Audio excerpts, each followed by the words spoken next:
নমস্কার বন্ধুরা, আবার একটি নতুন ঈশপের গল্প নিয়ে চলে এসেছি। আজকের গল্প এক শেয়াল আর এক ভাল্লুকের গল্প।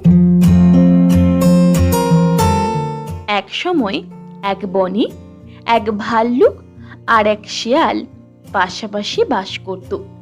দুইজনের এমন বন্ধুত্ব ছিল যে বনের অনেকেই তাদেরকে দেখে খুব হিংসে করত। দুই বন্ধু একসঙ্গে ঘুরতে ঘুরতে একদিন এক নদীর তীরে এক শ্মশানে এসে হাজির হলো।